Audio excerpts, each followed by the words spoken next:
ఓం సదాశివసమారంభాం వ్యాసశంకరమధ్యమాం అస్మదాచార్యపర్యంతాం వందే గురుపరంపరాం.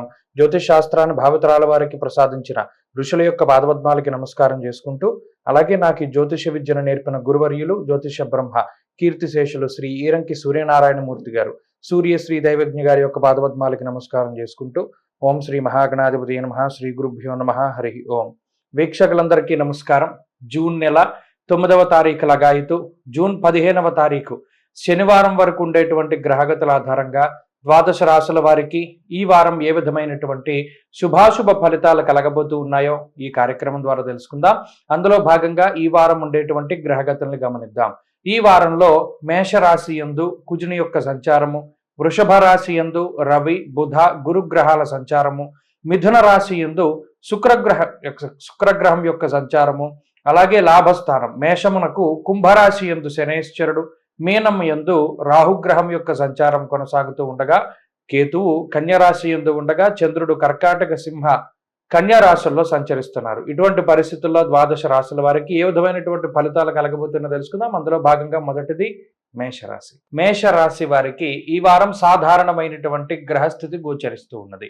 ప్రత్యేకించి ఈ రాశి వారికి జన్మరాశి యందు కుజుడు కొంత వ్యతిరేకమైనటువంటి ఫలితాలను ఇస్తూ ఉండగా, వ్యయస్థానమందు రాహువు, అలాగే 2వ స్థానమందు రవి, 12, 1, 2 స్థానాలు గోచారవశాత్తు పాపగ్రహాలుగా ఉన్నప్పుడు పాపకర్తరి దోషం అనేటువంటిది ఈ రాశి వారికి ప్రధానంగా వస్తుంది. దానివల్ల ఈ రాశివారు ప్రత్యేకించి మానసికమైనటువంటి సమస్యల్ని ఎక్కువ అనుభవించవలసి ఉంటుంది. వ్యయ ధన జన్మరాశుల యందు గోచారవశాత్తు రాహు కుజ రవిలు ఉన్నప్పుడు కూడా శారీరకమైనటువంటి పీడ కొంత అధికంగా ఉంటుంది. అనగా ఈ 3 గ్రహాలు కూడా అగ్ని సంబంధమైనటువంటి గ్రహాలు కాబట్టి వేడి వల్ల వచ్చేటువంటి సమస్యలు, అవి చర్మ సంబంధిత సమస్యలు కావచ్చు, శరీరంలో ఉష్ణోగ్రతలు పెరగడం వల్ల వచ్చేటువంటి వాత పిత్త కఫ సంబంధమైనటువంటి వ్యాధులు కావచ్చు, ఇలా శరీరం కొంత అనారోగ్యం బారిన పడడానికి ఈ గ్రహస్థితి ఎక్కువగా అవకాశాన్ని కల్పిస్తూ ఉంటుంది. ఉడుకు జ్వరాలు వస్తూ ఉంటాయి, లేదా ఎండ వల్ల వచ్చేటువంటి డిహైడ్రేషన్, లేదా చర్మ సంబంధిత సమస్యలు, విద్యుత్తు అగ్ని పదునైనటువంటి వస్తువుల వల్ల ఏర్పడేటువంటి గాయాలు, ఇటువంటి వాటికి కొంత ఆస్కారం ఉంటుంది. కాబట్టి ప్రత్యేకించి ఈ వారంలో మేషరాశి వారు ఆరోగ్యపరమైనటువంటి శ్రద్ధ అధికంగా తీసుకోవాలి. మితంగా కావలసినటువంటి సమయంలో మాత్రమే ప్రయాణాలు చేస్తూ ఉండడం చెప్పదగినటువంటి సూచన. అనవసరమైనటువంటి ప్రయాణాలు చేయరాదు. ఈ గ్రహస్థితి ఆర్థిక పరంగా మనం చూసినప్పుడు ఆర్థికంగా ఈ వారం సాధారణమైనటువంటి పరిస్థితులే నెలకొంటాయి.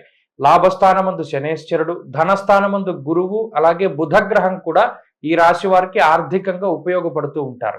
ప్రత్యేకించి ఆర్థిక లోటు అనేటువంటిది ఈ వారం ఎట్టి పరిస్థితుల్లోనూ కనబడదు.